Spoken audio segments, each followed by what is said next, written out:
My husband grabbed the microphone at our 25th anniversary party. The whole family watched. "Let's be honest," he laughed.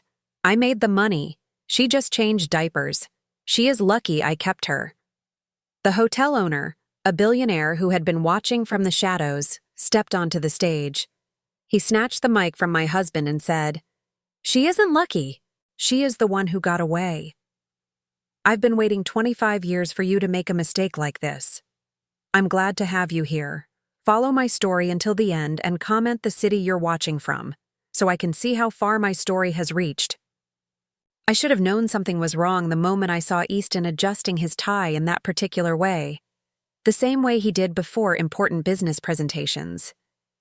25 years of marriage teaches you to read the signs, even when you wish you couldn't. The Grand Meridian Ballroom sparkled around us, every surface gleaming under the massive crystal chandeliers. White lilies, my favorite flowers, though Easton had chosen them because they photographed well, filled enormous vases throughout the room. The scent was almost overwhelming, sweet and cloying, mixing with the expensive perfumes of our 200 guests. I smoothed my hands over the blue silk dress I'd chosen so carefully. Easton had barely glanced at it when I'd shown him earlier, too busy reviewing his speech notes. I'd spent 3 hours at the salon that morning, wanting to look perfect for our anniversary celebration. 25 years, a quarter of a century. It should have felt like an achievement. Instead, as I watched Easton glad hand his business associates and their wives, I felt invisible. Again. The children, though at 23 and 20 I suppose I should stop calling them that, had flown in for the occasion. Michael stood near the bar with his girlfriend, looking uncomfortable in his rented tuxedo. Sarah chatted with her college friends at a table near the back, barely acknowledging my presence when I'd tried to join their conversation earlier. When had I become a stranger in my own family? The thought was interrupted by the sharp tapping of metal against crystal. Easton stood at the small stage the hotel had set up, microphone in hand, that familiar, confident smile spreading across his face. The room gradually quieted, conversations fading to expectant murmurs. "Ladies and gentlemen," his voice boomed through the speakers, and I felt that old flutter of pride I'd always felt when he commanded a room. "Thank you all for joining Antoinette and me tonight as we celebrate 25 wonderful years of marriage." Applause filled the ballroom, and I managed to smile, clasping my hands together to stop them from trembling.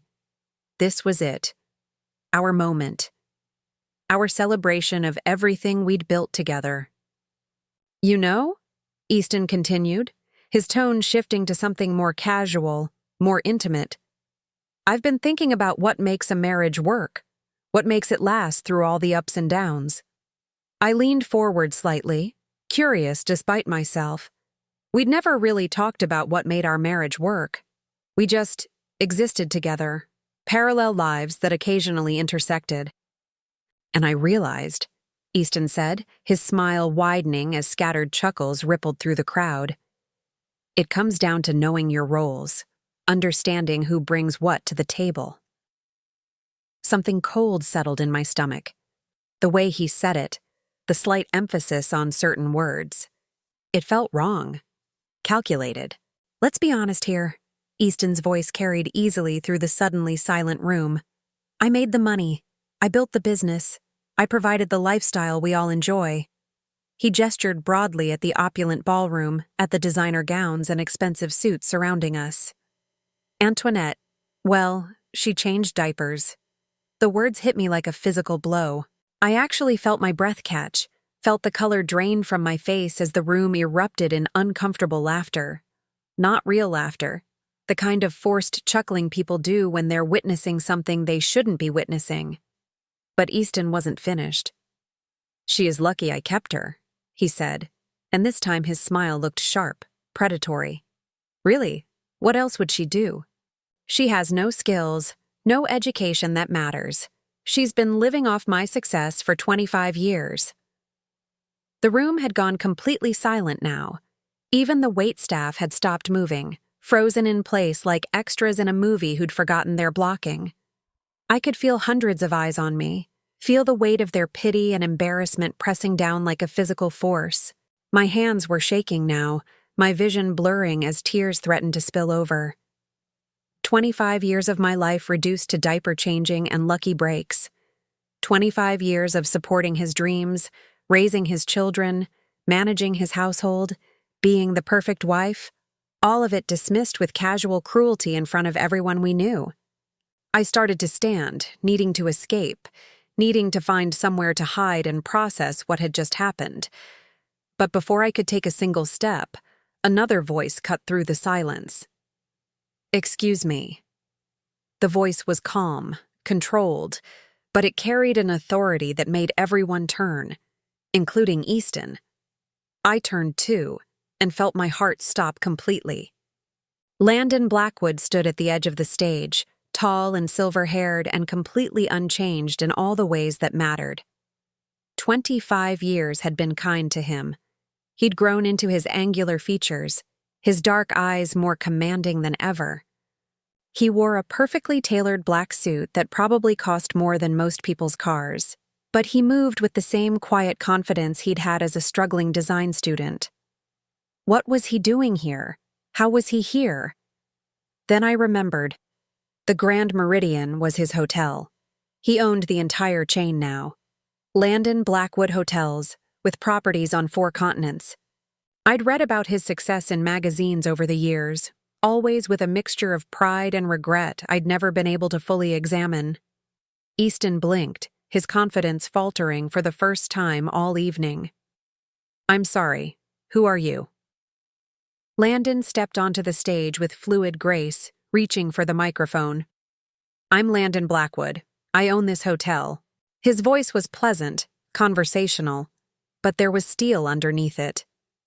"And I need to interrupt your speech." Easton pulled the microphone back, his jaw tightening. You're in the middle of humiliating a remarkable woman," Landon said, his voice carrying clearly without amplification. "And I won't allow that to continue in my establishment." The ballroom had become a theater, every guest riveted by the drama unfolding on stage. I sat frozen, my heart pounding so hard I was sure everyone could hear it. Landon gently but firmly took the microphone from Easton's hand. When he spoke again, his voice filled the room with quiet authority. "Ladies and gentlemen, I apologize for interrupting this celebration, but I think you should know something about the woman this man just insulted." He turned to look directly at me, and something in his expression made my breath catch. It was the same look he'd given me all those years ago when he'd asked me to marry him. The same look I'd turned away from because Easton represented safety, security, everything I thought I needed. "Antoinette isn't lucky," Landon said, his eyes never leaving mine. "She isn't fortunate to have been kept by anyone. She is the one who got away. And I've been waiting 25 years for the man who won her to make exactly this kind of mistake." The silence that followed was absolute. No one moved, no one breathed, no one seemed capable of processing what they'd just heard. Easton's face had gone from confident to confused to something approaching panic. "What? What are you talking about? Who are you to her?" Landon finally looked away from me, turning to face my husband with an expression I couldn't quite read. "I'm the man who loved her first. The man who would have spent every day of the last 25 years making sure she knew exactly how extraordinary she is." The microphone fell from Easton's limp fingers, hitting the stage with a sharp screech of feedback that made half the room wince. But I barely heard it over the roaring in my ears, the way my entire world had just shifted on its axis. Landon loved me first. Was still. Did he still? "Antoinette," Landon said, stepping to the edge of the stage, extending his hand toward me. "Would you like to get some air? I think we have a lot to talk about." I looked at his outstretched hand, then at Easton's stricken face, then at the sea of shocked expressions surrounding us. 200 people waiting to see what I would do. Waiting to see if I would take the hand being offered to me or stay seated in the chair where I'd just been publicly humiliated. For the first time in 25 years, the choice was entirely mine. I stood up, my legs somehow steady despite the earthquake happening inside my chest. I walked toward the stage, toward Landon's waiting hand, toward a future I couldn't even begin to imagine. Behind me, I heard Easton's voice, small and panicked. "Antoinette, don't you dare! Don't you dare walk away from me!" But I was already walking, and for the first time in decades, I wasn't looking back. The cool night air hit my face like a benediction as Landon led me through the hotel's private entrance, away from the stares and whispers that had followed us out of the ballroom. My hand was still in his, and I couldn't bring myself to let go. It felt like an anchor in a storm I hadn't even realized was brewing. We walked in silence through the hotel's elegant corridors until he stopped at a set of glass doors that opened onto a private terrace overlooking the city. The lights of downtown stretched out below us, and for the first time in hours, I could breathe properly. "Are you all right?" Landon asked softly, finally releasing my hand. I almost laughed at the absurdity of the question. Was I all right? My husband had just humiliated me in front of 200 people, and the man I'd chosen not to marry 25 years ago had just declared his love for me in the same breath. All right seemed like a foreign concept. "I don't know," I said honestly, wrapping my arms around myself. The evening was warm, but I felt cold down to my bones. "I don't know anything anymore." Landon shrugged out of his jacket and draped it over my shoulders without asking. It smelled like expensive cologne and something else, something that brought back a flood of memories I'd been suppressing for decades. "You were studying industrial design," he said quietly, and I startled at the unexpected direction of his thoughts. "At Northwestern. You were the most talented student in our program." My throat tightened. Nobody had mentioned my design work in years. Not since I'd packed away my portfolio and easel to become Mrs. Easton Crawford, full-time wife and mother. "That was a long time ago," I managed. "Not so long that I've forgotten the lamp design you created for Professor Williams' class, the one with the curved glass base that caught light from 3 different angles." Landon's voice was warm with remembered admiration. He said it was the most innovative piece he'd seen in 15 years of teaching. I closed my eyes, remembering. I'd been so proud of that lamp, so excited about the possibilities it represented. I'd had plans, sketches for an entire line of lighting fixtures that would revolutionize residential design. I was going to change the way people thought about illumination in their homes. Instead, I'd gotten pregnant with Michael and married Easton, and those sketches had ended up in a box in our attic, forgotten like so many other dreams. "Why are you here, Landon?" I asked, needing to redirect the conversation before the memories became too painful. "I mean, I know you own the hotel, but tonight? Why tonight?" He was quiet for a long moment, looking out over the city. When he finally spoke, his voice was careful, measured. "I've been keeping track of you, Antoinette. Not in a stalking way," he added quickly, seeing my expression. "But you were the love of my life. When someone matters that much to you, you don't just forget they exist." The love of his life. The word sent a shock through my system that I wasn't prepared for. "I knew about the anniversary party," he continued. "I knew Easton had booked the ballroom. I told myself I wouldn't interfere, wouldn't insert myself into your life. But then I heard him practicing his speech this afternoon. My stomach dropped. You heard." He was in the presidential suite, going over his remarks with his assistant. The walls aren't as soundproof as guests think they are. Landon's jaw tightened. He was laughing about it, Antoinette, about how he was going to put you in your place in front of everyone, about how you'd gotten too comfortable lately, needed to be reminded of your position in the marriage. The words hit me like physical blows. Easton had planned it, had scripted my humiliation, rehearsed it, anticipated my reaction like a business presentation.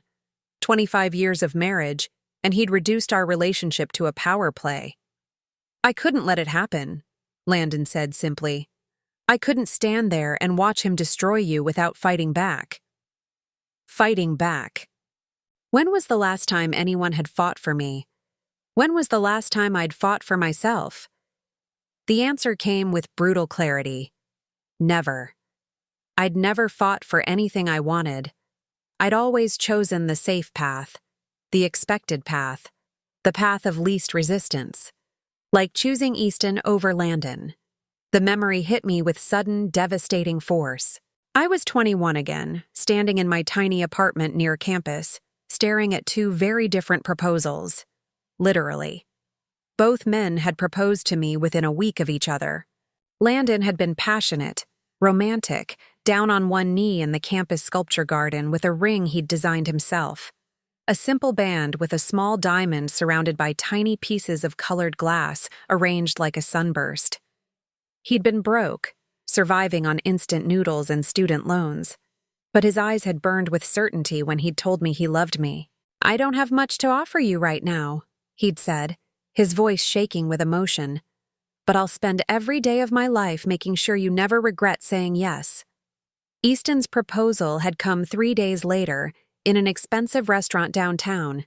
His ring was a traditional solitaire, 2 carats, flawless. He'd talked about security, about the life he could provide, about my future being safe with him. He'd had a plan, a 5-year timeline for his career advancement, a projected income chart, a list of neighborhoods where we'd look for houses. I'd chosen the plan. I'd chosen security over passion, certainty over possibility. I'd convinced myself it was the mature decision, the smart decision. I'd been such a fool. "Do you remember the project we worked on together?" Landon asked suddenly. "Senior year, the integrated living space design?" Of course I remembered. We'd spent 3 months developing a revolutionary concept for multifunctional furniture that could transform small spaces. Modular pieces that served multiple purposes, a complete rethinking of how people lived in urban environments. It had been brilliant, innovative, ahead of its time. "Professor Chen said it was graduate-level work," I whispered. "It was better than graduate-level work. It was market-ready. We could have patented it, started a company." Landon turned to face me fully. "But you dropped out of the program to marry Easton." The guilt I'd carried for 25 years pressed down on me like a physical weight. I'd abandoned our project, left Landon to complete it alone. He'd gotten full credit, but we both knew it had been a collaboration. "I'm sorry," I said, the words feeling inadequate. "I'm so sorry, Landon. I was young and scared and—" "Don't apologize," he said firmly. "I didn't bring it up to make you feel guilty. I brought it up because 6 months after you left, Easton started a furniture company. Crawford Designs. His first product line was remarkably similar to our project. The world seemed to tilt sideways. What are you saying?" "I'm saying your husband built his fortune on stolen ideas, Antoinette. Ideas you helped create." The memory came flooding back, Easton asking me about my classwork, showing interest in my projects for the first time since we'd started dating. I'd been so flattered by his attention, so eager to share my passion with him, that I'd shown him everything, every sketch, every prototype, every innovative concept I'd developed. He'd listened with such apparent fascination, asking detailed questions about materials and manufacturing processes. I'd thought he was trying to understand my world, trying to connect with the part of me he'd never shown much interest in before. Instead, he'd been stealing it.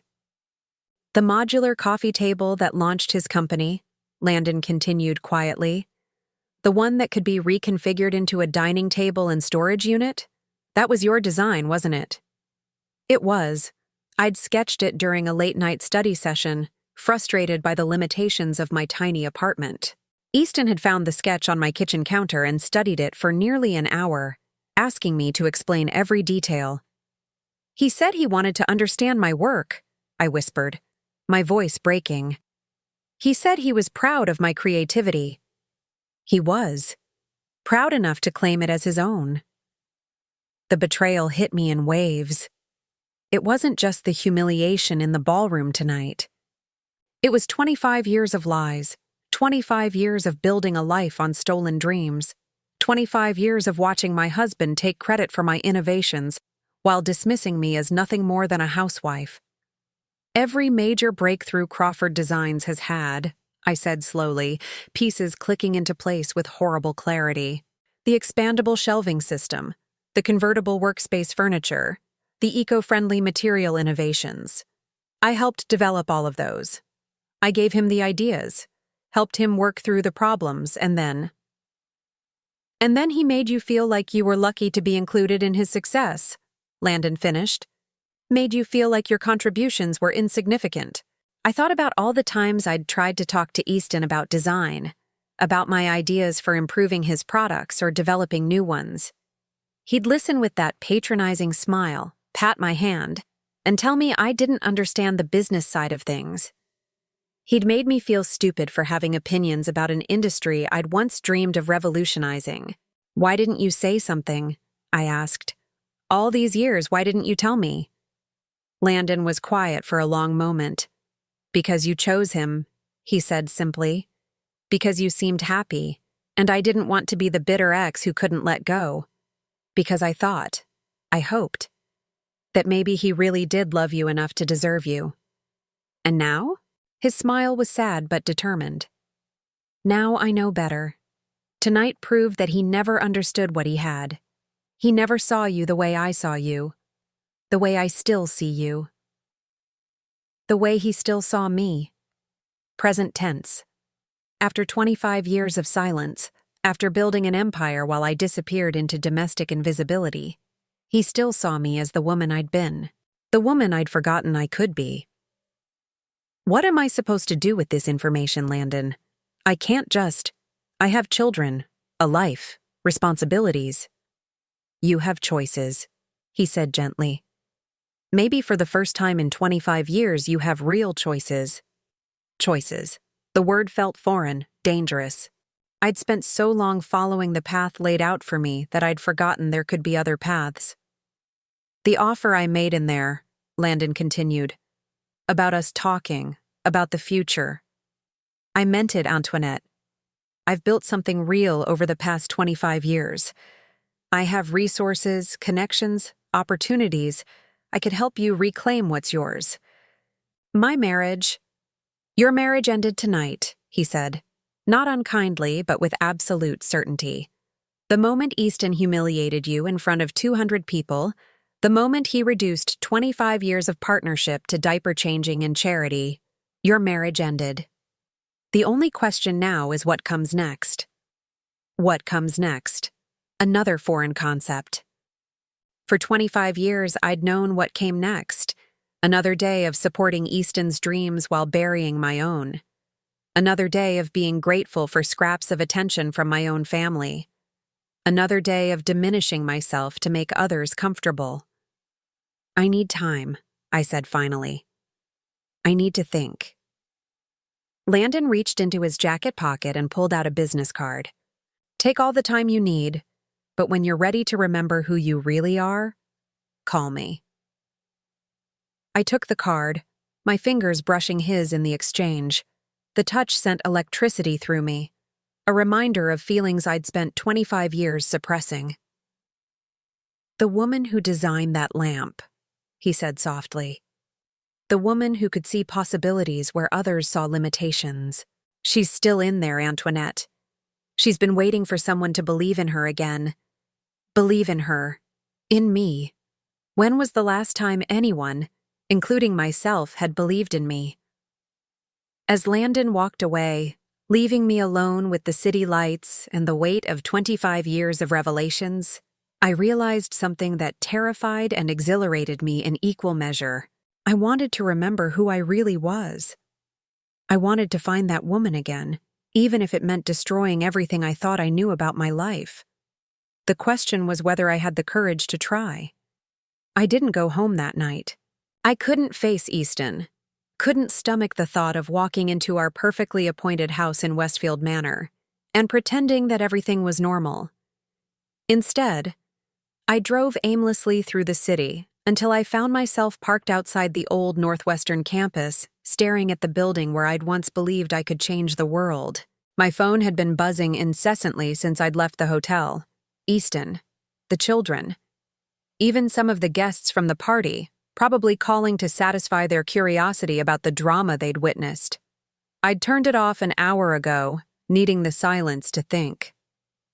Landon's business card sat on my dashboard, catching the streetlight like a small beacon. I'd picked it up and put it down a dozen times, my finger hovering over his number. What would I even say? Thank you for destroying my marriage? Thank you for revealing that my entire adult life had been built on theft and lies? Thank you for reminding me who I used to be? When my phone finally rang at 7 in the morning, I almost didn't answer, but the caller ID showed Sarah's name, and something in me couldn't ignore my daughter, even now. Mom? Sarah's voice was small, uncertain. Where are you? Dad's been calling everyone, and Michael's freaking out, and what happened last night? I closed my eyes, feeling the weight of 23 years of motherhood pressing down on me. How could I explain this to my children? How could I tell them that their father had built their comfortable life on stolen dreams? That their mother had been complicit in her own erasure? I'm okay, sweetheart, I said finally. I just needed some time to think. But that man, the one who said those things about you and Dad, who was he? The one who said those things. Not the one who humiliated me. Landon was the one Sarah was questioning. Even now, even after witnessing Easton's cruelty, she was more concerned about the stranger who'd defended me than the father who'd torn me down. I'd raised them to see me as less than. I'd raised them to accept their father's version of reality where I was lucky to be included, grateful to be kept. The realization was devastating. Someone I knew a long time ago, I said carefully, before I married your father. Silence stretched between us. Then quietly, Are you coming home? Home. The word felt foreign now, charged with implications I wasn't ready to examine. Was that massive house in Westfield really home? Or was it just another beautiful prison I'd helped build around myself? I don't know yet, I admitted. Sarah was quiet for a long moment. Dad's really upset. He's been drinking since last night, and he keeps saying he's going to ruin that man's business. He called some lawyers and Uncle Richard and... She trailed off, probably realizing she was sharing information I might not want to hear. Uncle Richard, Easton's brother, the one with connections in every industry that mattered. Of course Easton would call in reinforcements. He'd never been one to accept defeat gracefully, and last night had been the first time in 25 years that someone had publicly challenged his narrative. Sarah, I said gently, I need you to understand something. Whatever happens between your father and me, it has nothing to do with you and Michael. You're both adults now, and this is between us. But Mom, I love you, I interrupted. I have always loved you. But I need some time to figure out what comes next. After I hung up, I sat in the car for another hour, watching students hurry across campus with their backpacks and coffee cups and urgent conversations. They looked so young, so full of possibility. Had I ever looked like that? Had I ever moved through the world with that kind of confident purpose? Yes. Once. Before I'd learned to make myself smaller, before I'd convinced myself that dreams were luxuries I couldn't afford. My phone buzzed with a text from an unknown number. I know you're struggling with all of this. When you're ready to hear the whole story, I'll be at the Meridian. Suite 1207. No pressure, no expectations, just truth. L. The whole story. What more could there possibly be? But even as I thought it, I knew I was going to go. I'd spent 25 years living with half-truths and carefully constructed narratives. If I was going to rebuild my life, if I was even going to understand what needed rebuilding, I needed to know everything. The elevator ride to the 12th floor felt endless. I'd changed clothes at a department store, trading my evening gown for simple jeans and a sweater. But I still felt exposed, vulnerable. What was I doing? What was I hoping to accomplish? Landon answered the door before I could knock, as if he'd been waiting by the window. He looked different in daylight, more human somehow. The silver in his hair was more pronounced, and there were lines around his eyes that spoke of years of hard work and responsibility. But his smile was the same, warm, genuine, touched with something that might have been relief. "Thank you for coming," he said simply, stepping aside to let me in. The suite was elegant, but not ostentatious, decorated in warm neutrals with floor-to-ceiling windows overlooking the city. A pot of coffee sat on the table, along with pastries from what I recognized as the hotel's signature bakery. He'd prepared for my visit without being presumptuous about it. "I wasn't sure you would," he continued, gesturing for me to sit wherever I was comfortable. I chose the chair by the window, needing the light and the view to ground me. "I almost didn't. This is complicated." "It doesn't have to be." Landon sat across from me, leaving plenty of space between us. "I'm not trying to complicate your life, Antoinette. I'm trying to simplify it." "By telling me my marriage was built on stolen ideas? By declaring your feelings in front of 200 people? That's simplifying?" He had the grace to look embarrassed. "The declaration wasn't planned. Seeing him humiliate you like that, I lost my temper. It wasn't my finest moment." "But you meant it. What you said about waiting 25 years. It wasn't really a question, but he answered anyway. Every word. The honesty in his voice sent a shock through me. After years of Easton's calculated responses, his careful management of every conversation, Landon's directness was almost overwhelming. "Why?" I asked. "You could have had anyone. You built an empire. You're successful, powerful. Why hold on to feelings for someone who rejected you?" Landon was quiet for a long moment, looking out at the city. When he spoke, his voice was soft but certain. "Do you remember the night before you accepted Easton's proposal? We were in your apartment, working on the lighting project. You'd been struggling with the power distribution problem for weeks." I remembered. I'd been frustrated to the point of tears, convinced that my design was fundamentally flawed. "You were about to give up," Landon continued. "You said it was impossible, that you weren't smart enough to solve it. And then you had that moment of inspiration, the cascade design that would distribute power through multiple pathways. Do you remember what you said when it finally worked?"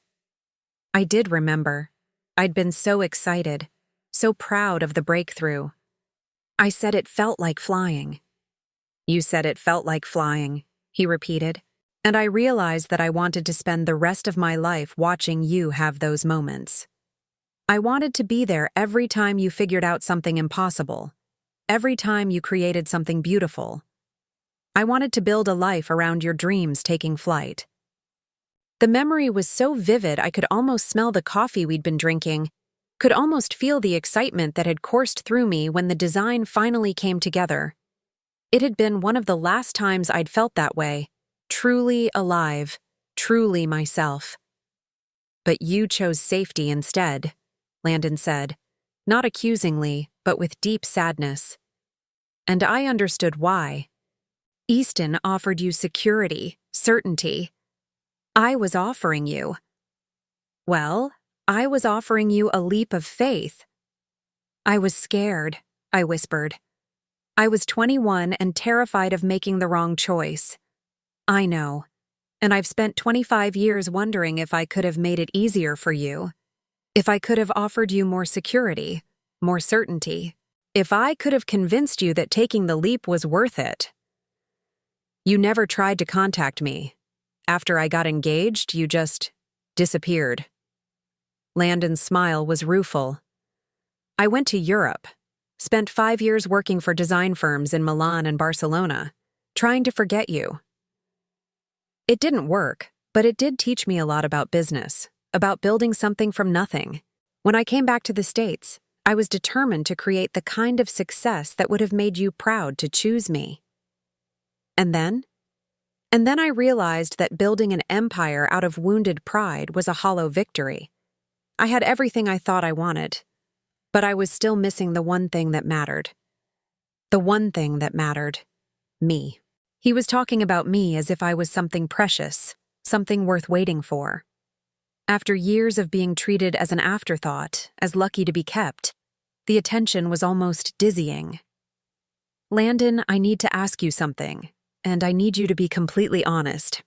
He nodded, his expression serious. Last night, when you said Easton built his business on our ideas, how much of his success actually came from my work? Landon hesitated, and I knew the answer was going to be worse than I'd imagined. All of it, he said finally. Every breakthrough product Crawford Designs has launched in the past 25 years originated from concepts you developed, either from our college work or from ideas you shared with him during your marriage. The room seemed to spin around me. All of it. Not just the original modular furniture line, but everything. The expandable shelving that had made Crawford Designs a household name. The eco-friendly materials that had won them industry awards. The space-saving solutions that had revolutionized urban living. All mine. All stolen. How do you know that? I asked, my voice barely above a whisper. Because I've been watching Crawford Designs for 25 years, waiting to see if Easton would ever create something original. He never did. Every innovation he claimed was a variation on work you'd already done. Sometimes he changed the materials or modified the proportions, but the core concepts were always yours. But how could you possibly know? Because I kept copies of everything we worked on together. Every sketch, every prototype, every brainstorming session. I told myself it was for professional reference, but really, I couldn't let go of the last pieces of you I had. He stood and walked to a sleek briefcase by the window, withdrawing a thick portfolio. When he set it on the coffee table between us, my breath caught. It was my old sketch pad from senior year, the one I'd thought was lost in the chaos of moving out of my dorm. The leather cover was worn soft with age, but I recognized every scuff and stain. "You kept this?" I whispered, reaching out to touch the familiar surface.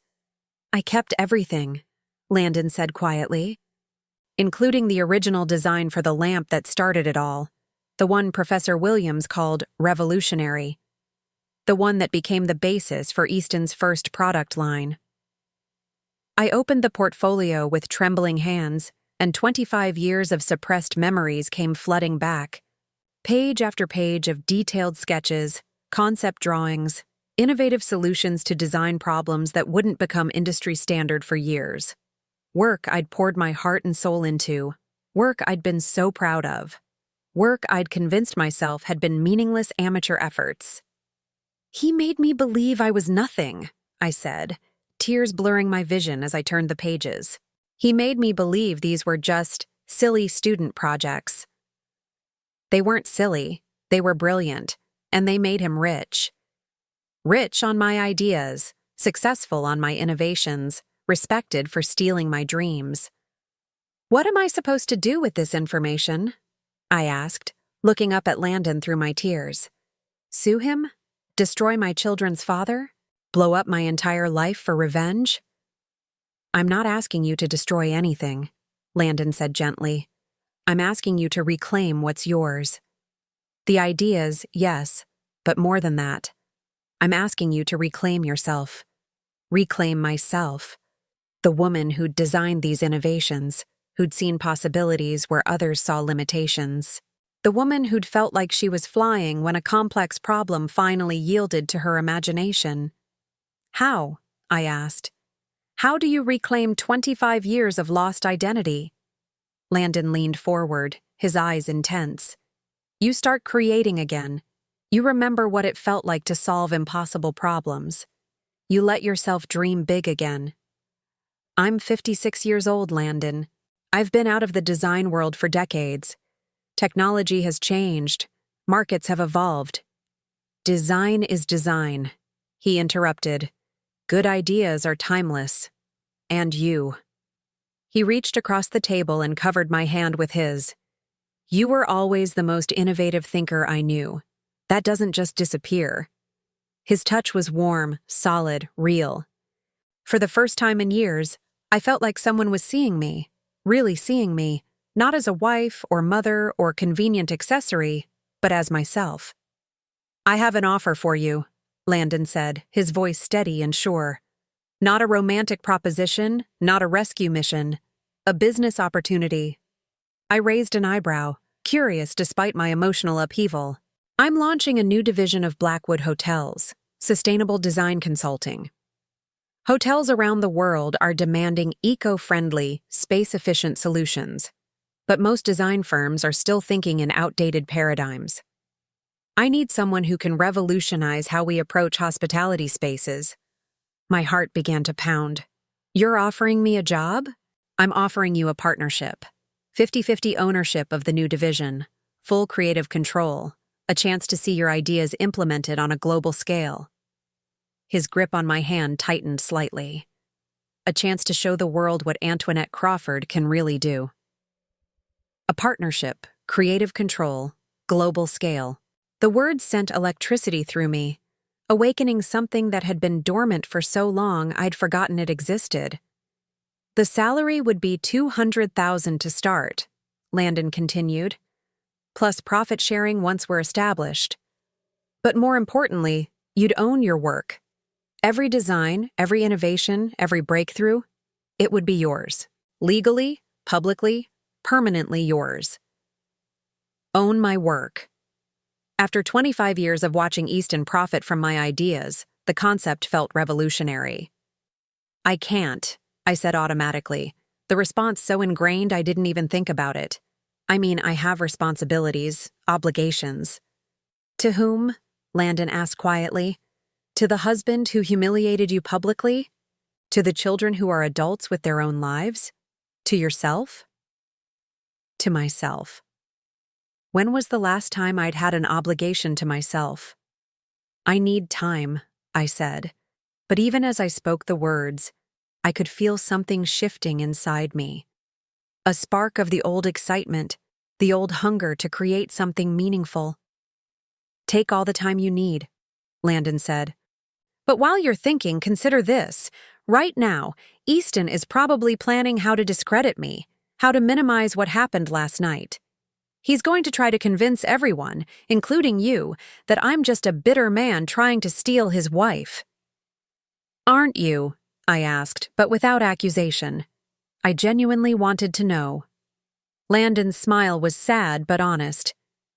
"Maybe partly, but mostly, I'm a businessman who recognizes exceptional talent when I see it. And I'm someone who believes that 25 years is long enough for brilliance to stay buried." Long enough for brilliance to stay buried. The phrase resonated through me like a bell. How long was I willing to keep burying who I really was? How long was I willing to let fear keep me small? "There's something else you should know," Landon said, releasing my hand and reaching for another folder. "About what Easton's planning to do next." My stomach clenched. "What do you mean?" "My security team picked up some interesting phone calls from your house last night. Calls to his lawyer, his brother, some business associates. He's not planning to apologize or try to win you back, Antoinette. He's planning to destroy you." "Destroy me how?" Landon's expression was grim. "He's going to claim you're having a mental breakdown, that you're emotionally unstable, possibly dangerous. He's going to use last night as evidence that you need psychiatric help, that you can't be trusted to make rational decisions about your future." The words hit me like ice water. Of course. Of course Easton wouldn't just let me walk away. He'd turn my moment of strength into evidence of weakness, my first act of self-preservation into proof of instability. "He can't do that," I said, but my voice sounded uncertain even to myself. "He can try. And if he succeeds, if he convinces a judge that you're mentally incompetent, he could gain control over your assets, your medical care, your entire life. You'd become his ward, legally obligated to submit to whatever treatment he deems necessary." The horror of it crashed over me. Not just divorce, not just humiliation, but complete legal subjugation. Easton wouldn't just take my past, he'd steal my future too. "But if you had your own income, your own professional identity, your own legal standing. Landon let the implication hang in the air. You're saying I need to move fast. I'm saying you need to choose who you're going to be. The woman who lets herself be destroyed by a man who never deserved her, or the woman who takes back everything he stole and builds something even better. I looked down at the portfolio again, at years of work I'd forgotten I was capable of. Then I looked at Landon, at the man who'd kept faith with my potential even when I'd lost faith in myself. For the first time in 25 years, I knew exactly what I needed to do. The only question was whether I had the courage to do it. I drove home to Westfield Manor in a daze, Landon's portfolio carefully secured in my passenger seat like precious cargo. The familiar tree-lined streets seemed different somehow, smaller, as if I was seeing them through new eyes. The massive houses with their perfect lawns and pristine facades looked less like dreams fulfilled and more like beautiful prisons. Our house, Easton's house, I corrected myself, sat at the end of a curved driveway, all Georgian columns and manicured hedges. I'd once been so proud of this place, so grateful that Easton's success had allowed us to live here. Now I wondered how many of my stolen ideas had paid for those marble steps, those hand-carved moldings, that 3-car garage. Easton's Mercedes was in the driveway, along with his brother Richard's silver BMW. Of course, Richard was here. The cavalry had arrived to help Easton manage the crisis of his wife developing a backbone. I sat in my car for several minutes, gripping the steering wheel and trying to gather my courage. Through the large front windows, I could see movement in the living room. 2 figures pacing, gesturing, planning. Planning what to do about me, no doubt. My phone buzzed with another text from Sarah. Dad says you've been acting strange lately. Are you okay? Should I come home? Acting strange. Already the narrative was shifting, just as Landon had predicted. Easton was laying the groundwork for his mental instability defense, preparing to paint my moment of clarity as evidence of breakdown. I turned off the car and gathered my resolve. If I was going to do this, if I was really going to reclaim my life, I needed to move fast. Easton had 25 years of experience managing me, controlling the story, making me doubt my own perceptions. I couldn't let him do it again. The front door was unlocked, as always. Easton had never worried about security in our wealthy neighborhood. Why would he? He'd never had anything to fear from the person who posed the greatest threat to his carefully constructed life. Antoinette! His voice called from the living room before I'd even closed the door. Is that you? Yes, I called back, surprised by how steady my voice sounded. It's me. I found them in the living room, Easton and Richard seated across from each other like generals planning a campaign. Papers were spread across the coffee table, legal documents by the look of them. They both looked up when I entered, their expressions a careful mixture of concern and assessment. Sweetheart, Easton said, rising to his feet with the kind of solicitous manner one might use with an invalid. We've been so worried about you when you didn't come home last night. I needed time to think, I said simply, staying near the doorway. I didn't want to get trapped in the middle of the room, surrounded by their careful manipulation. Richard stood as well, his expression professionally sympathetic. As Easton's lawyer brother, he'd had plenty of practice managing difficult situations. Antoinette, I think we should talk about what happened last night. Easton's told me about the incident at the party. The incident? Already my humiliation was being reframed as something I'd caused, something that needed to be managed rather than addressed. Has he? I asked, looking between the 2 men. And what exactly did he tell you? Easton's jaw tightened slightly. I told him about Landon Blackwood's inappropriate behavior, how he inserted himself into our celebration, made those ridiculous claims about your past relationship. Ridiculous claims? I repeated, feeling that familiar cold anger settling in my chest. Which part was ridiculous, Easton? The part where he said he loved me or the part where he said I was talented? Antoinette, Richard began, but I cut him off. No. I want to hear from my husband. I want to hear him explain which part of what Landon said was ridiculous.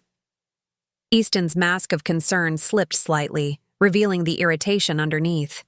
The man is obviously unstable. He's been fixated on you for 25 years, building some kind of fantasy around a college relationship that ended decades ago.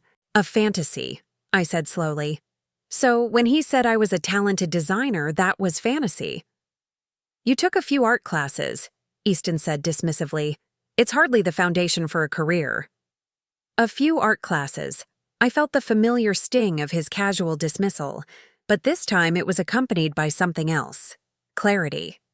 For the first time, I could see exactly what he was doing, how he minimized my accomplishments to maintain his own superiority. Industrial design, I corrected. I was studying industrial design. I was good at it. Richard cleared his throat uncomfortably. Perhaps we should focus on the present situation. Antoinette, we're concerned that this man might be trying to manipulate you, to take advantage of what was obviously an emotional moment. Take advantage. Of course that was their interpretation. It couldn't be that someone genuinely valued me, genuinely saw potential in me. It had to be manipulation, exploitation. He offered me a job, I said quietly. The silence that followed was deafening. Easton's face went through several expressions, surprise, disbelief, anger, before settling on condescending amusement. A job? He laughed, and the sound was sharp, cutting. Sweetheart, you haven't worked in 25 years. What kind of job could you possibly be qualified for? There it was. The casual cruelty that had become so familiar I'd stopped noticing it. The automatic assumption that I was useless, unemployable, dependent on his charity for survival. A design position, I said, my voice gaining strength. A partnership, actually, in sustainable hospitality design. Richard and Easton exchanged a look, one of those male glances that said clearly what they thought about my intelligence, my judgment, my ability to assess reality. Antoinette, Richard said gently, I think you need to consider the possibility that this man is not being entirely honest with you. Men like Blackwood don't offer partnerships to people without extensive professional experience. Men like Blackwood, successful men who built real empires, who made real decisions. Unlike women like me, who just changed diapers and got lucky. Unless, Easton added, his voice taking on a nastier edge, he's not really interested in your design skills. The implication hung in the air like a toxic cloud. Of course that was what they'd assume, that any interest in me had to be sexual, predatory, inappropriate. The idea that I might have actual value, actual talent worth investing in, was apparently too far-fetched to consider. You think he offered me a partnership because he wants to sleep with me? I asked, my voice dangerously quiet. I think, Easton said carefully, that you're emotionally vulnerable right now, and that men like Blackwood are experts at exploiting that vulnerability. Exploiting vulnerability. Everything about this conversation was about my weakness, my susceptibility, my inability to think clearly or protect myself.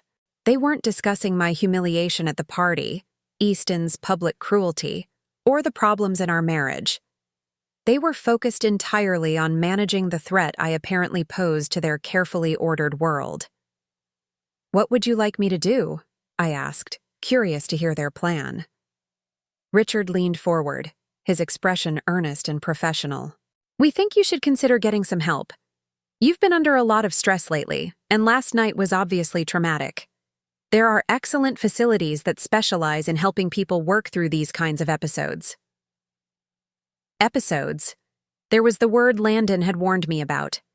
My moment of self-respect was being reframed as a mental health crisis requiring professional intervention. What kind of facilities? I asked, though I already knew the answer. Residential treatment centers, Richard said smoothly. Places where you could get the support you need to work through whatever you're going through. away from external pressures and influences that might be confusing you. Away from Landon, away from anyone who might remind me that I had options, that I deserved better, that I was worth more than Easton's version of charity. "How long would this treatment last?" I asked. Easton and Richard exchanged another look. "As long as necessary," Easton said. "Until you're feeling more like yourself again." More like myself. The irony was breathtaking. They wanted to send me away until I was willing to be the diminished version of myself they were comfortable with. Until I stopped remembering that I used to have dreams, used to have talent, used to believe I could fly. And if I refuse? The silence stretched uncomfortably. Finally, Richard spoke. "Antoinette, if you're not capable of making rational decisions about your own well-being, then the people who love you have to step in." There it was. The threat Landon had predicted, delivered with lawyerly precision. Submit to treatment voluntarily, or they'd have me declared incompetent and force me into it. I looked around the living room, at the expensive furniture I'd helped choose, the artwork we'd collected together, the family photos that documented 25 years of carefully curated happiness. None of it felt like mine anymore. It all felt like props in someone else's life, someone else's story. "I need to get a few things from upstairs," I said finally. "Of course," Easton said, his relief evident. He thought I was surrendering, accepting their assessment of my mental state. "Take your time. We can discuss the details when you're ready." I walked upstairs slowly, my mind racing. They were giving me rope, expecting me to hang myself with compliance. Instead, I was going to use it to climb out of the hole they'd spent 25 years digging for me. In our bedroom, Easton's bedroom, really, since I'd never been allowed to decorate it the way I wanted, I pulled out a small suitcase and began packing carefully. Not too much, nothing that would suggest I wasn't coming back. Just enough to survive for a few days while I figured out my next move. At the bottom of my jewelry box, hidden beneath layers of rarely worn accessories, I found my original Northwestern student ID. The photo showed a young woman with bright eyes and confident posture, someone who believed she could change the world through good design, someone who'd never learned to make herself smaller. I tucked the ID into my purse along with Landon's business card and my old portfolio. Then I sat at the small writing desk by the window and composed 2 letters. The first was for my children. Michael and Sarah. By the time you read this, I'll have made a choice that might be difficult for you to understand. Your father will probably tell you that I'm having some kind of breakdown, that I need help. I want you to know that I've never been thinking more clearly. I'm not abandoning you. I'm not choosing someone else over our family. I'm choosing myself for the first time in 25 years. I'm choosing to remember who I was before I learned to disappear. I love you both more than words can express. But I can't keep living as half a person, and I can't keep pretending that diminishing myself is the same thing as keeping our family together. I hope someday you'll understand. I hope someday you'll be proud of me for finding the courage to fly again. All my love, Mom. The second letter was shorter, addressed to Easton. I accept your job offer. When you're ready to discuss the terms of our partnership, you know how to reach me. A. But that letter wasn't for Easton. It was for Landon. I sealed both letters, left the first on my pillow and tucked the second into my purse. Then I picked up my suitcase, took one last look around the room that had never really felt like mine, and walked downstairs. Easton and Richard were still in the living room, their legal documents spread across the coffee table like battle plans. "All set?" Easton asked, looking up with that patronizing smile I'd once found comforting. "Yes," I said. "I think I am." I walked to the front door, my heart pounding so hard I was sure they could hear it. Any second now, one of them would ask where I was going, would notice that I was carrying a suitcase instead of just grabbing my purse. But they didn't. They were so certain of my compliance, so confident in their assessment of my limitations, that it never occurred to them that I might have my own plan. "Antoinette?" Easton called as I reached for the door handle. I turned, expecting to be caught, expecting to have to fight my way out. "Drive carefully," he said, "and call us when you get to the facility. We want to know you've arrived safely." I nodded, not trusting my voice. Then I walked out the front door of the house I'd called home for 25 years, got into my car, and drove away from everything I'd ever known. I didn't look back. For the first time in my adult life, I didn't look back. The drive to the Meridian Hotel felt like flying. When I knocked on the door of Suite 1207, Landon answered immediately, as if he'd been waiting by the window again. His expression shifted from hope to concern when he saw my suitcase. "Are you all right?" he asked, stepping aside to let me in. I set down my suitcase and reached into my purse, pulling out the letter I'd written. "I accept your job offer," I said, handing it to him. "When can I start?" Landon read the letter, his expression shifting to something that might have been wonder. "Are you sure about this? Once we move forward, there's no going back. Easton will fight this with everything he has." "I know," I said, "but I'm tired of being afraid. I'm tired of being small. I'm tired of pretending that I'm grateful to be kept when I should have been building something of my own all along." Landon smiled. Not the careful professional smile he'd worn during our business discussions, but something warm and real and full of possibilities. "In that case," he said, "welcome to Blackwood Design Partners. I think we're going to build something extraordinary together." Something extraordinary. After 25 years of being told I was ordinary at best, the words felt like a promise and a challenge rolled into one.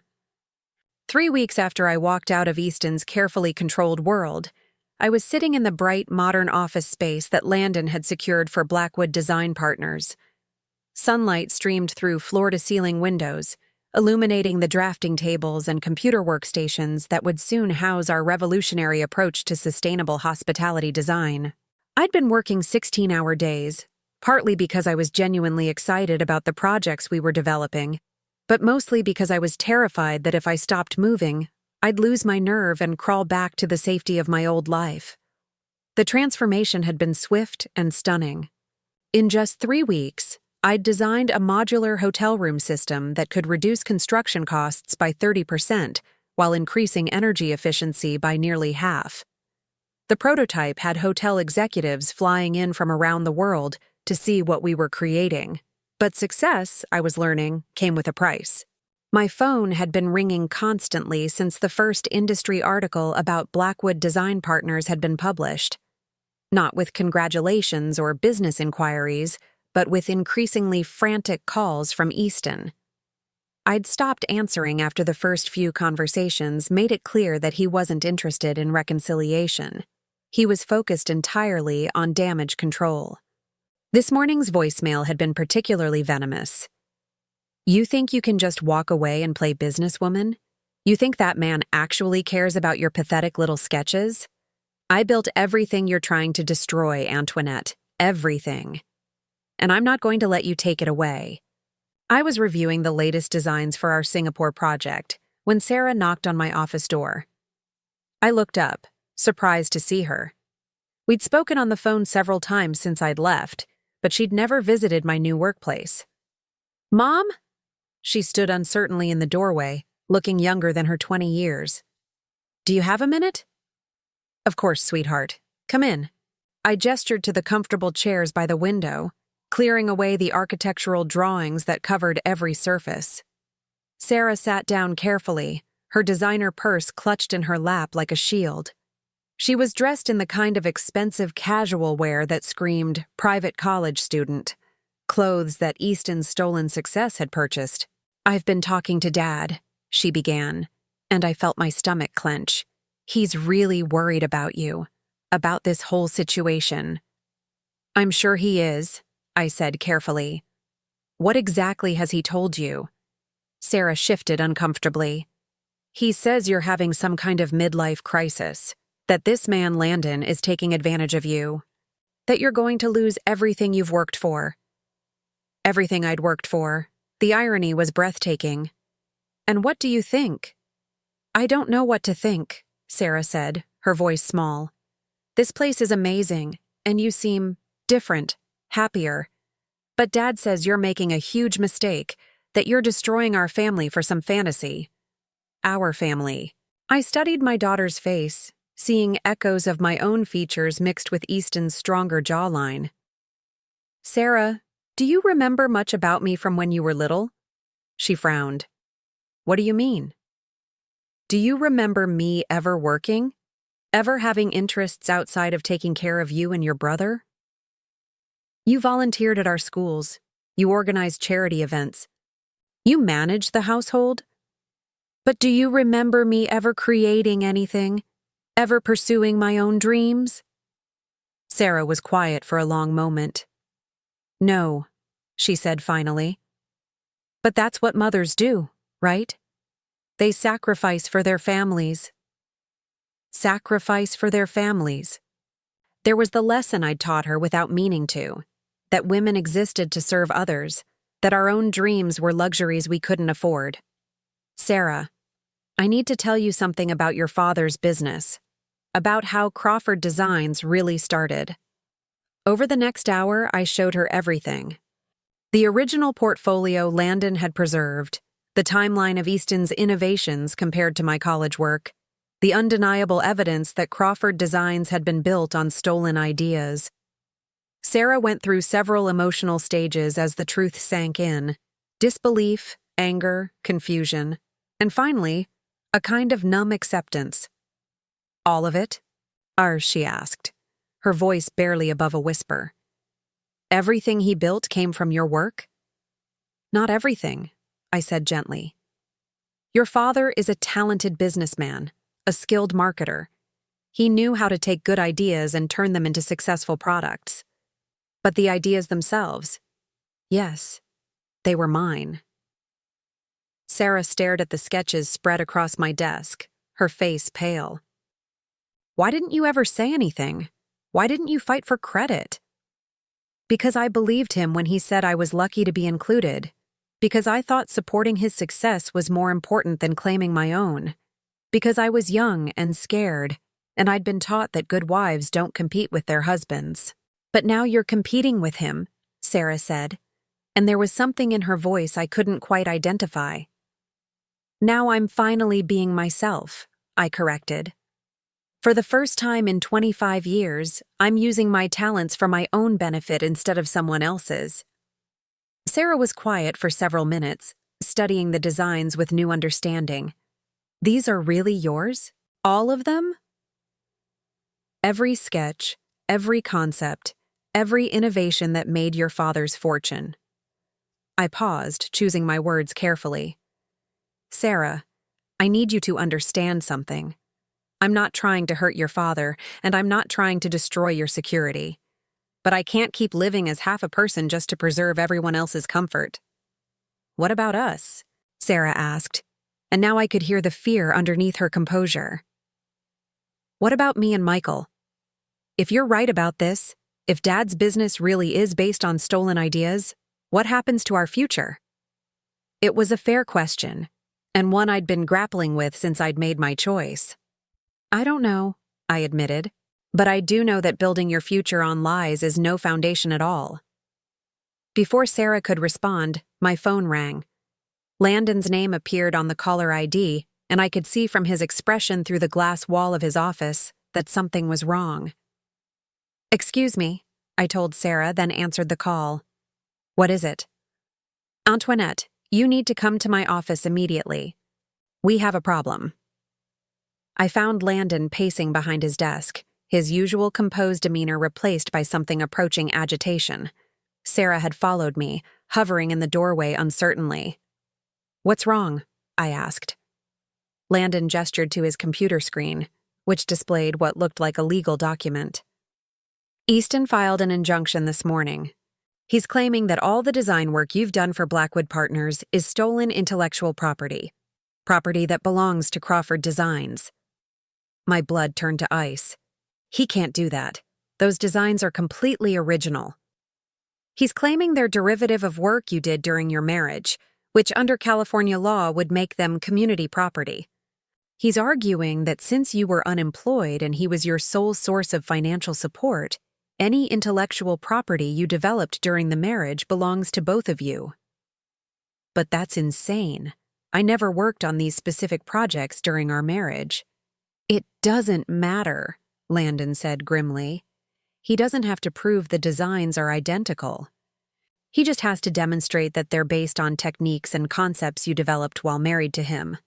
And given that your original portfolio clearly shows the foundation for everything you're doing now.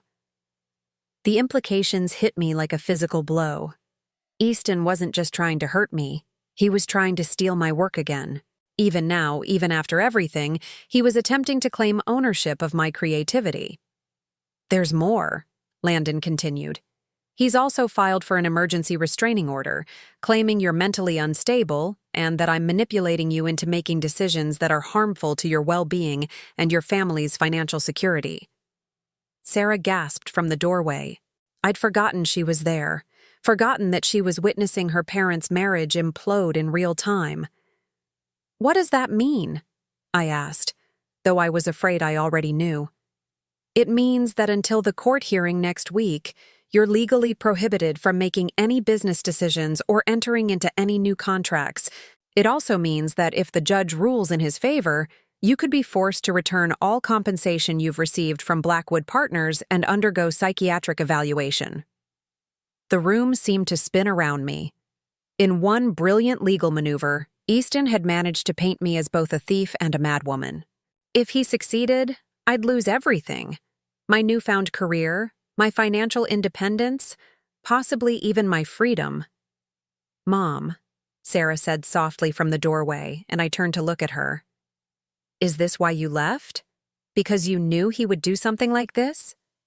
I thought about her question, about the pattern of control and manipulation that had characterized my entire marriage. Not specifically, I said, but yes, I knew that Easton would never let me go without a fight.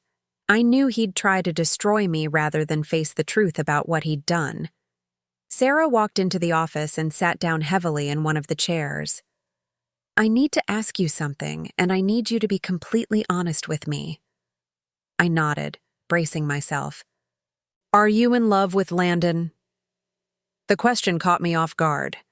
Not because it was inappropriate, but because I hadn't allowed myself to examine it carefully.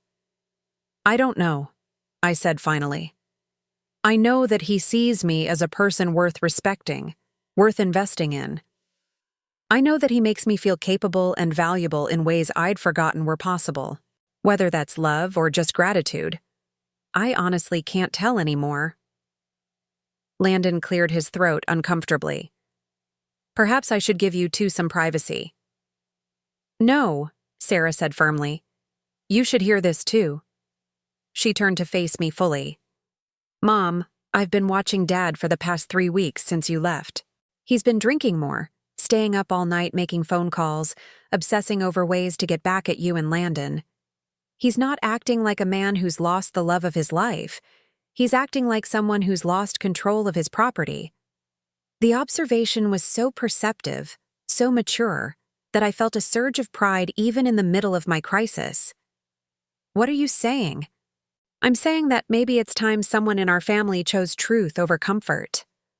Sarah's voice was steadier now, more certain. Maybe it's time someone stood up to Dad instead of just enabling his behavior. I stared at my daughter, seeing her clearly for perhaps the first time in years. She wasn't just the spoiled college student I'd thought she was. She was a young woman capable of making hard choices, of seeing uncomfortable truths. Sarah, if I fight this, if I refuse to back down, things are going to get very ugly very quickly. Your father has resources, connections, legal expertise. He's going to make this as public and as painful as possible. I know, Sarah said simply. But Mom, I've seen your work over the past hour. I've seen what you're creating here. It's extraordinary. It's the kind of innovation that could change entire industries. Are you really going to let Dad steal that too? Let Dad steal that too. The phrase hit me like a revelation. This wasn't just about my current projects or my partnership with Landon. This was about whether I was going to spend the rest of my life letting Easton claim ownership of my creativity, my intelligence, my very identity. I looked at Landon, who had been watching this conversation with something that might have been amazement. What are our chances if we fight this? Honestly, it depends on the judge, on how well Easton's lawyers present their case, on whether we can demonstrate that your current work is substantially different from your original designs. He paused. But, Antoinette, even if we lose in court, even if you have to walk away from this partnership, you'll have proven something important. Which is that you're not the helpless, dependent woman he's been telling everyone you are, that you're capable of building something significant on your own, that you're worth fighting for, even if you have to do the fighting yourself. Worth fighting for. After 25 years of accepting whatever scraps of respect Easton was willing to offer, the concept felt revolutionary. I thought about the young woman in those college sketches, the one who'd believed she could change the world through good design. I thought about the mother I wanted Sarah to become. Strong, independent, unafraid to claim her own worth. I thought about the woman I'd glimpsed in the mirror this morning, confident and purposeful in a way I hadn't been since I was 21. Then we fight, I said, my voice steady and sure. We fight with everything we have. Sarah smiled, the first genuine smile I'd seen from her in years. Good. And Mom, for what it's worth, I think you're going to win. As I looked at my daughter and my business partner, at the innovative designs covering every surface of our bright office, I realized something that filled me with quiet joy. I'd already won. Regardless of what happened in court, regardless of Easton's threats and manipulations, I'd already reclaimed the most important thing of all. The courthouse on that Tuesday morning looked like any other municipal building, gray stone, imposing columns, the kind of architecture designed to remind ordinary people that they were entering a place of serious business. But as I walked up those steps with Landon beside me, I felt anything but ordinary.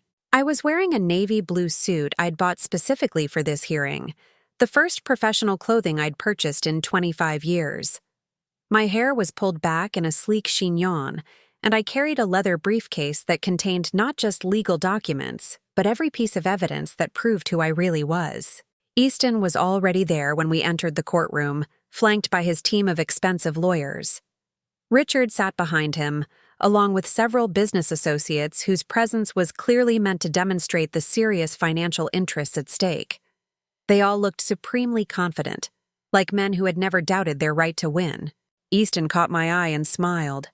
That same patronizing smile I'd endured for 25 years. It was meant to remind me that I was out of my league, that I should be grateful he was willing to take me back after my little rebellion. Instead, it reminded me of everything I was fighting against.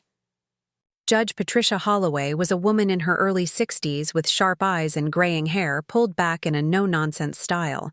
She reviewed the preliminary documents with the kind of focused attention that suggested she wasn't easily impressed by legal theatrics. "This is an unusual case," she said, looking up from her papers. "We have a request for an injunction claiming theft of intellectual property, combined with allegations of mental incapacity. Mr. Crawford, you're claiming that your wife's current business activities constitute theft of marital assets?"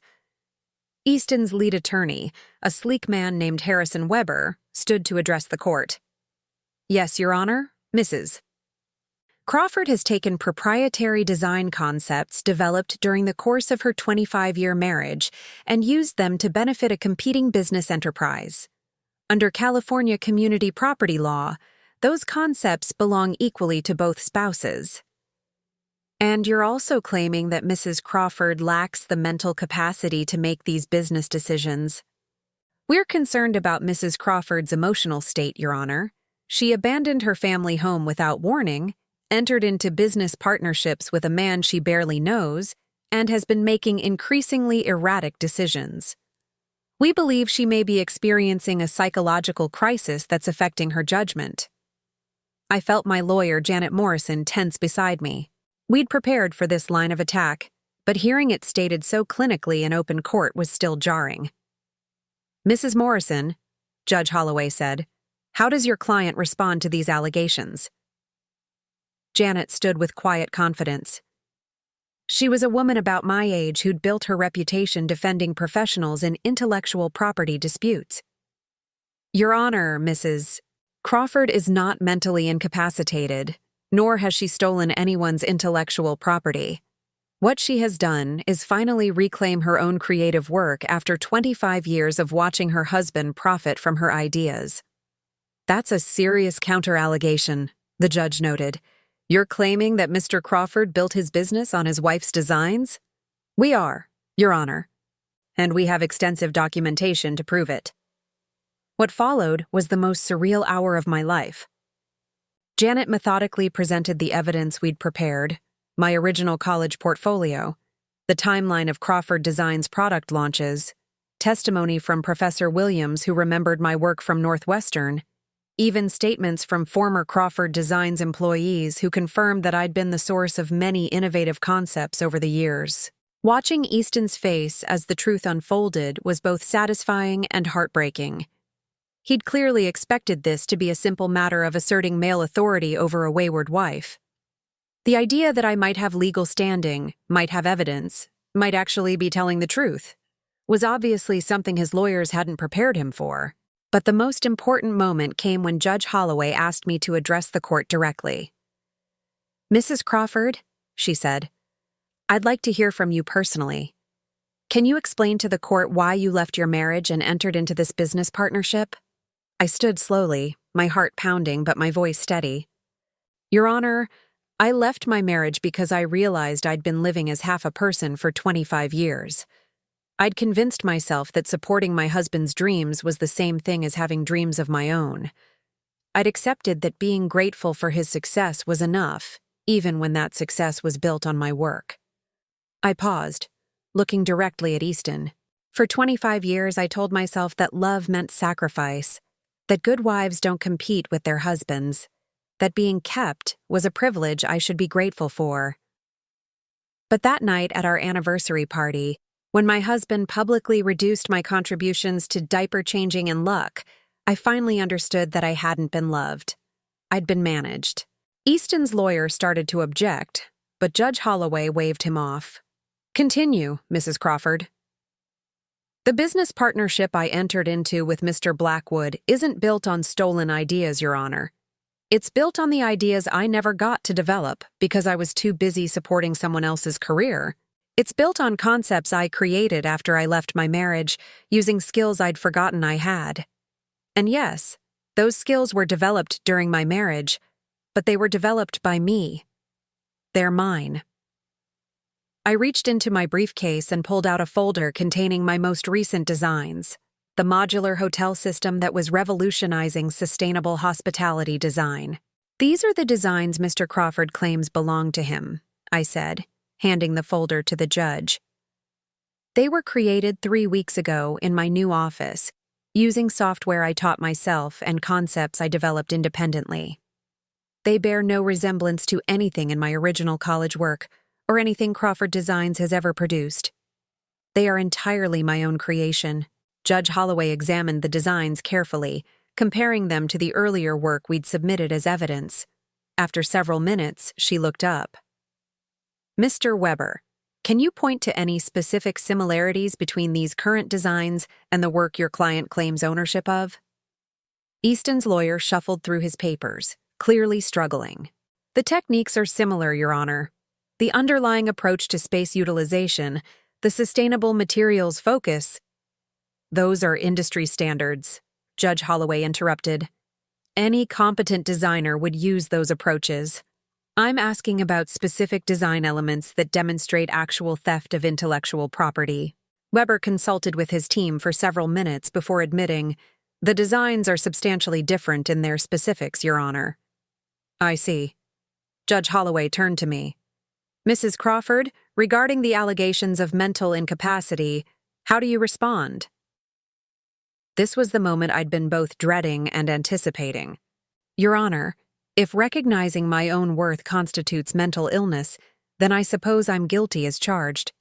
If leaving a marriage where I was treated as decorative property rather than a partner constitutes instability, then I accept that label. But if we're defining mental health as the ability to think clearly, make rational decisions, and pursue meaningful work, then I've never been healthier in my life. I gestured toward the courtroom where several hotel executives had come to observe the proceedings. In the 3 weeks since I left my marriage, I've designed a revolutionary hospitality system that's already attracted international attention. I've established professional relationships with industry leaders who value my expertise. I've created more innovative work than I produced in the previous 25 years combined. That's not the behavior of someone who's mentally incapacitated. Judge Holloway was quiet for several minutes, reviewing all the evidence we'd presented. Finally, she looked up. "Mr. Crawford," she said, addressing Easton directly. "I've reviewed the evidence presented by both sides. While it's clear that your wife did contribute significantly to your business success over the years, it's also clear that her current work represents original creation, not theft of existing intellectual property. Do you have any evidence that contradicts this assessment?" Easton stood slowly, his confidence finally cracking. "Your Honor, my wife is. She's not the same person she was. This man has filled her head with ideas about independence and careers. She's 56 years old. It's too late for her to start over." The words hung in the air like a confession. There it was. Easton's real concern wasn't about stolen property or mental illness. It was about control. It was about a woman who dared to claim her own life at an age when he believed she should be grateful for whatever he was willing to give her. "Mr. Crawford," Judge Holloway said quietly, "the court's job is not to determine whether your wife's life choices are wise or appropriate. The court's job is to determine whether she's legally competent to make those choices and whether she's committed any crimes in doing so." She paused, her expression stern. "Based on the evidence presented today, I find that Mrs. Crawford is clearly competent to make her own business decisions.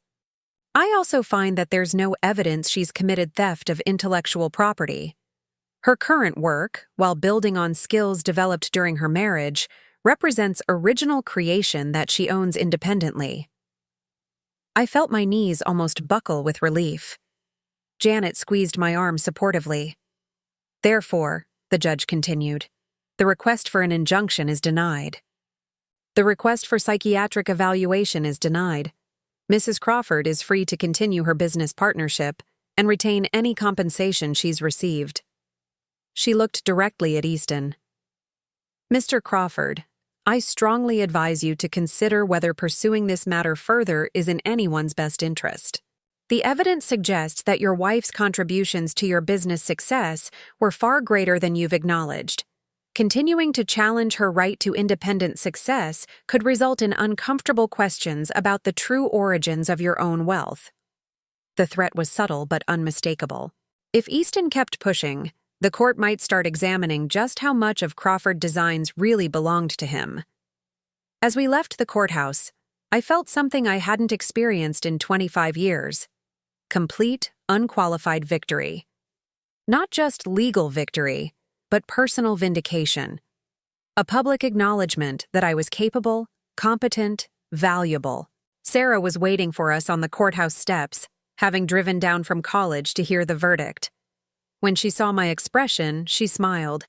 The same bright, confident smile I'd had at her age, before I'd learned to dim my own light. "How did it go?" she asked, though my face probably told her everything she needed to know. "Your mother," Landon said, his voice warm with admiration, "was magnificent." Later that evening, I stood on the balcony of my new apartment overlooking downtown, a glass of champagne in my hand, and the lights of the city spread out below me like scattered stars. It was a modest place compared to the mansion in Westfield Manor, but it was mine. Every piece of furniture, every decoration, every choice reflected my taste, rather than someone else's vision of who I should be. My phone had been ringing all afternoon with congratulations from colleagues, interview requests from industry publications, and business proposals from hotels around the world who'd heard about our innovative approach to sustainable design. The woman who'd once been dismissed as unemployable was now being courted by Fortune 500 companies. But the call that meant the most had come from Michael, my son, who'd been silent through most of the divorce proceedings. "Mom," he'd said, his voice quiet but certain, "I owe you an apology. I've been talking to Sarah about everything that happened, about Dad's business and your work, and I'm sorry. I'm sorry I didn't see it sooner. I'm sorry I didn't stand up for you." "You don't need to apologize," I'd told him. "You were raised to see me a certain way. We all were. But I should have looked closer. I should have asked questions. You're brilliant, Mom." "You always were. I guess I never thought about where Dad's ideas really came from." Now, standing on my balcony, I thought about the young woman who'd designed that revolutionary lamp in college, who'd believed she could change the world through good design. She'd been buried for 25 years under layers of compromise and diminished expectations, but she'd never really died. She'd just been waiting. The door behind me opened, and Landon stepped onto the balcony carrying his own glass of champagne. We'd maintained strictly professional boundaries during the legal proceedings, but now, with the court case behind us and our partnership secure, we could finally acknowledge what had been building between us. "Penny for your thoughts," he said, moving to stand beside me at the railing. "I was thinking about time," I said, "about how 25 years seemed like such a long time to wait, but now it feels like preparation. Like everything I went through was teaching me to value what I have now." "And what do you have now?" I looked at him, this man who'd kept faith with my potential even when I'd lost faith in myself, then out at the city where I was building something entirely my own. "Everything," I said simply. "I have everything." Landon reached for my hand, and I didn't pull away. His touch was warm, solid, real, not the desperate grasping of someone trying to possess me, but the gentle connection of someone who valued who I was. Now I'm curious about you who listened to my story. What would you do if you were in my place? Have you ever been through something similar? Comment below, and meanwhile, I'm leaving on the final screen 2 other stories that are channel favorites, and they will definitely surprise you. Thank you for watching until here.